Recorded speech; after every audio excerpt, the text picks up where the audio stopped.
Keluarga korban longsor galian tambang batu Gunung Kuda Kabupaten Cirebon, Jawa Barat bertemu dengan Gubernur Jawa Barat membahas janji pemerintah terkait bantuan untuk keluarga korban. Hingga Selasa pagi, total 21 orang tewas dan 4 orang masih dalam pencarian.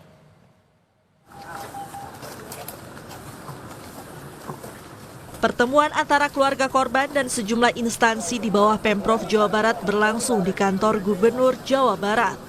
Keluarga korban menagih janji Pemprov terkait bantuan bagi keluarga korban longsor. Tak hanya keluarga, sebagian juga yang hadir merupakan korban yang selamat. Pertemuan membahas diantaranya terkait santunan hingga tanggungan masa depan anak yang orang tuanya menjadi korban tewas. Salah satu korban selamat juga menyampaikan harapannya agar bisa mendapatkan pekerjaan baru yang lebih layak. Kuli, Bro. Oh, kuli. Iya. Berarti yang kuli batunya? Iya. Udah berapa lama Pak kerja di situ, Pak? Udah lama, 10 tahun sih lebih. Ya. Iya, nggak ada.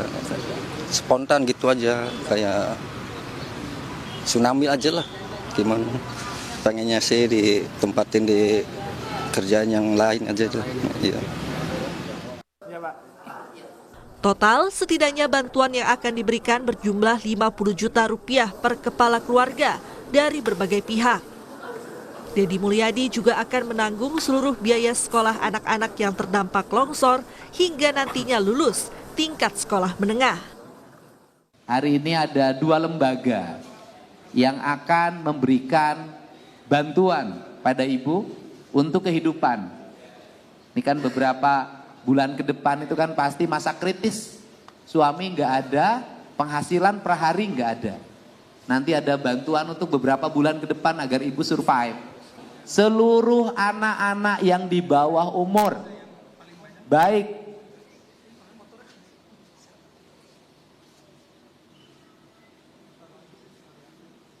yang sekolah maupun yang tidak sekolah, semuanya menjadi tanggung jawab saya untuk makan dalam setiap harinya. Sementara itu, Menteri ESDM Bahlil Lahadalia akan mengirim tim untuk mengevaluasi total izin tambang Gunung Kuda, Cirebon, Jawa Barat. Polisi menyebut 2 tersangka mengabaikan larangan pengelolaan tambang yang dikeluarkan Dinas ESDM Jawa Barat pada Januari 2025. Menyangkut dengan tambang, hari ini tim saya akan ke lokasi dan saya akan ikut ke sana nanti, apakah besok atau lusa. Tapi yang jelas itu kan galian C.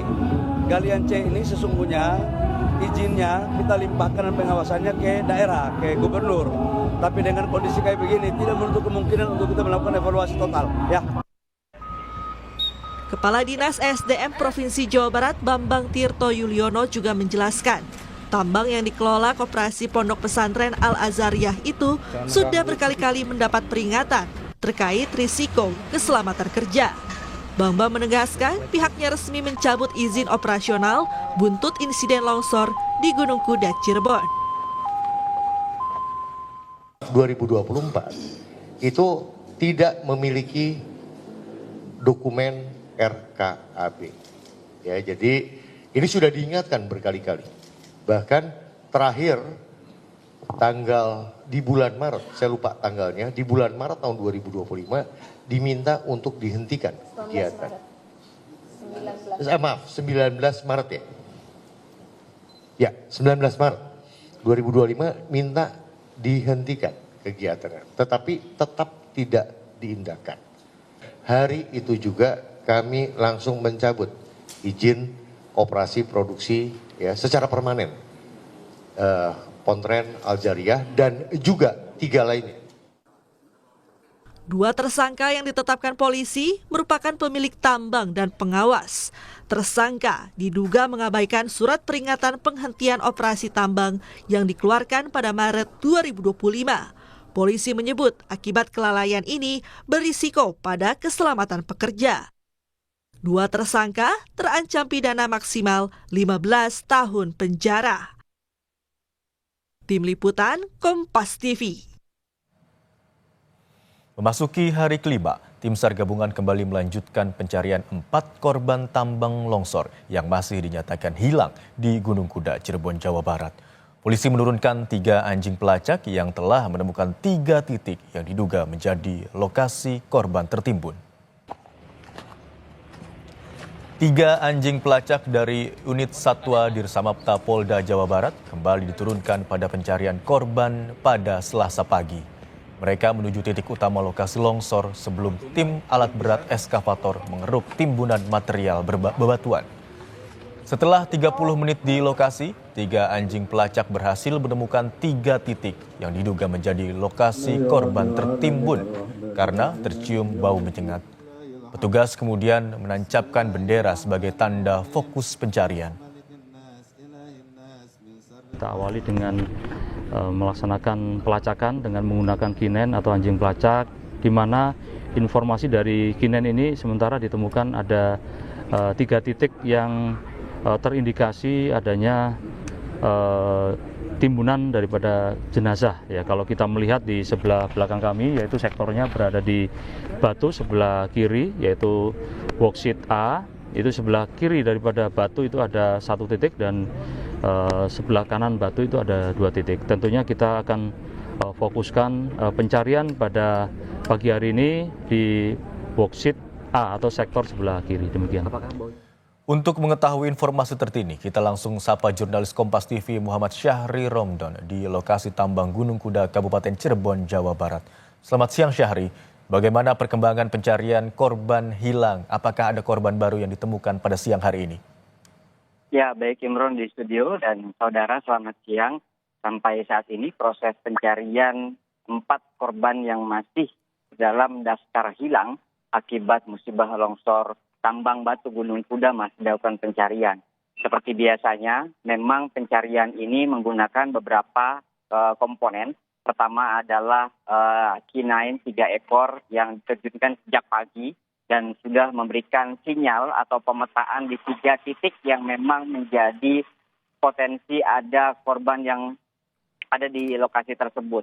Kemudian petugas mengerahkan sejumlah alat berat untuk mengeruk dan mencari, karena memang kita ketahui bahwa material longsoran di titik ini adalah bebatuan, sehingga sangat tidak mungkin atau kesulitan apabila dilakukan secara manual. Kemudian selain itu juga ada tim dari Kementerian ESDM yang memang melakukan pemantauan sejak awal menggunakan alat bantu total station, di mana alat bantu ini untuk mendeteksi pergerakan bebatuan atau lereng-lereng yang memang berpotensi terjadinya longsor susuran. Kalau kami coba amati, Fahim, di sini dalam penanganan kasus dibagi menjadi 3 hal. Pertama adalah di mana potensi, maksud kami adalah tim fokus untuk mencari para korban yang memang masih tertimbun di lokasi tersebut. Penanganan yang kedua adalah penanganan kasus hukum yang sudah masuk ke dalam ranah pidana, di mana 2 orang sudah ditetapkan sebagai tersangka dan 8 orang telah diperiksa. Baru saja kami tadi mendengar informasi terbaru dari Kapolresta Cirebon Kombes Pol Sumardi yang menyatakan bahwa pihaknya akan juga berusaha memeriksa beberapa dinas dan juga kementerian yang memang memiliki kaitan erat dengan perizinan dan teknis pengawasan.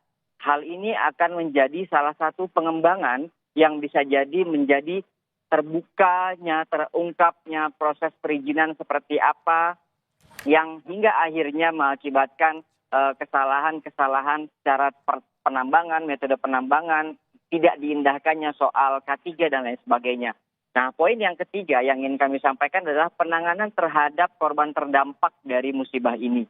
Yakni dari sejak kemarin pemerintah berusaha untuk memberikan bantuan baik dari kabupaten kemudian provinsi Jawa Barat kepada para korban yang terdampak dari musibah longsor ini. Baik mereka yang anggota keluarganya meninggal dunia ataupun luka-luka. Dan hari ini kami mendapatkan informasi terbaru, Imron, bahwa ada dari wakil Kementerian Sosial,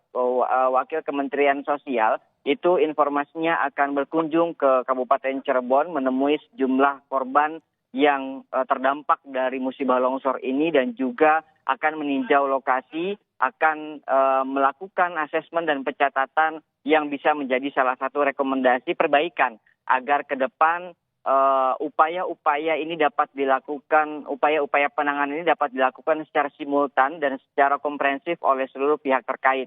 Tentu ini menjadi salah satu poin yang juga menjadi bahan perhatian dari pemerintah Provinsi Jawa Barat, di mana Gubernur Jawa Barat Deddy Mulyadi memberikan intensitas yang sangat fokus terhadap penambangan-penambangan terutama yang ilegal. Beliau sudah mengatakan bahwa sudah ada beberapa penambangan-penambangan yang ilegal yang sudah ditutup.